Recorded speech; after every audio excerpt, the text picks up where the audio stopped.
Sebetulnya klamidia itu seperti apa? Klamidia merupakan salah satu penyakit infeksi menular seksual yang disebabkan oleh bakteri yaitu Chlamydia trachomatis. Chlamydia ini bisa terkena baik pria maupun wanita. Nah, rata-rata biasanya sering tidak bergejala. Bahayanya misalkan pada dua-duanya bisa menimbulkan infertilitas ya. Misalkan pada pria dia bisa menyebabkan infeksi di saluran sperma. Kalau misalnya dia bahayanya seperti apa?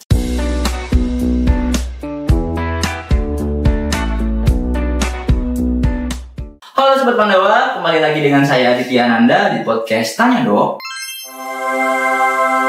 Di podcast ini kita akan membahas berbagai solusi, berbagai treatment, berbagai permasalahan terkait dengan estetika dan anti-aging, penyakit kulit dan kelamin, dan juga kesehatan gigi dan mulut. Dan di episode ini yang akan kita bahas yaitu terkait dengan penyakit kelamin. Spesifiknya adalah terkait dengan Chlamydia. Apa itu Chlamydia dan seperti apa? Ini saya tidak akan sendirian membahasnya. Saya akan ditemani oleh dokter kami, yaitu Dr. Dwi. Halo Dok. Halo. Kita lanjut lagi Dok. Yes.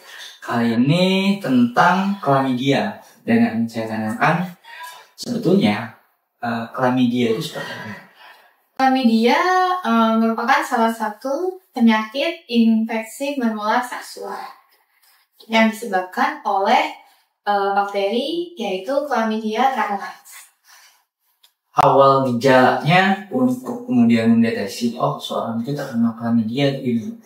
Ya, Chlamydia ini bisa terkena baik pria maupun wanita.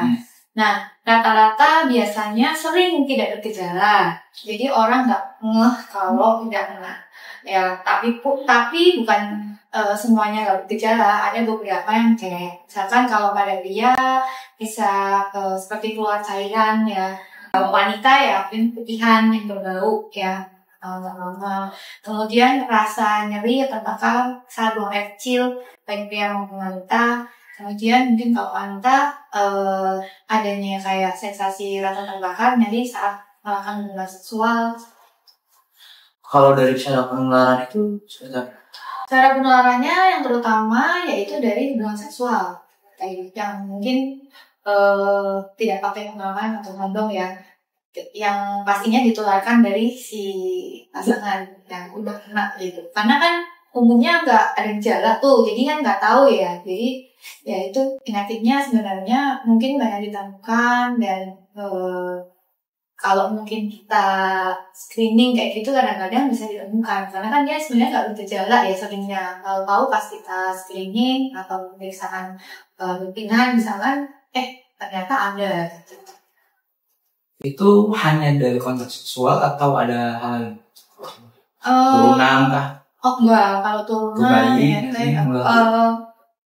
kalau dari bisa.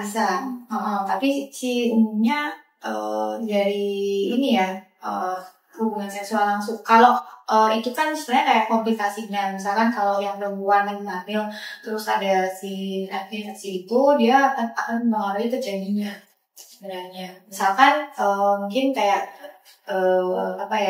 berat badan bayinya berkurang atau mungkin cara ketubannya jadi terinfeksi gitu. Itu kalau misalnya dia bahayanya seperti apa?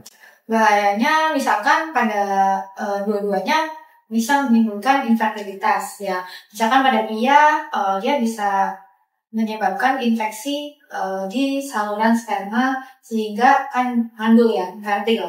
Kemudian untuk wanita juga dia bisa menyebabkan infertilitas karena dia misalkan mengganggu kalau misalkan infeksinya naik, dia akan bisa menyumbat di area tuba atau indung telur, tersumbat sehingga kadang-kadang itu bisa menyebabkan kehamilan di luar kandungan, di luar di luar uterus kandungan. Jadi harusnya di situ karena terjadi sumbatan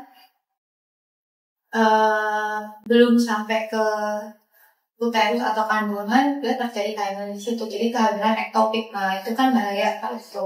Terus infeksi radang paru juga bisa. Oke, terakhir Dok, barangkali dari dokter ada pesan atau tips barangkali ke Sobat Pandawa di luar sana yang sudah menemukan gejala-gejala atau tandanya dan ini disembuhkan stres. Ya, penyakit ini bisa disembuhkan ya. Biasanya kalau bakteri ya disembuhkan dengan antibiotik ya. Tapi yang terutama kita harus tahu pencegahannya, penularannya, bagaimana supaya kita nggak kena gitu ya. Kemudian yang pasti karena ditularkan hubungan seksual berarti satu nggak boleh sama sekali pasangan, yang kedua selalu menggunakan pengaman, yang ketiga melakukan pemeriksaan atau screening ya. Secara rutin karena tadi saya bilang sering tidak bergejala. Jadi misalkan pada ibu hamil beberapa minggu sebelum hari melahirkan biasanya kita bisa lah cek misalkan screening dari apa, diambil dari cairan, biasanya disuap dari cairan awan itu untuk pemeriksaan ada atau tidak. Jadi kalau dua-duanya misalkan ditemukan atau salah satunya ya ada kemungkinan kan pasangannya juga iya. Jadi ya selama ada penyakit itu ya harus disembuhkan dulu, nggak boleh melakukan hubungan seksual. Cukup dok?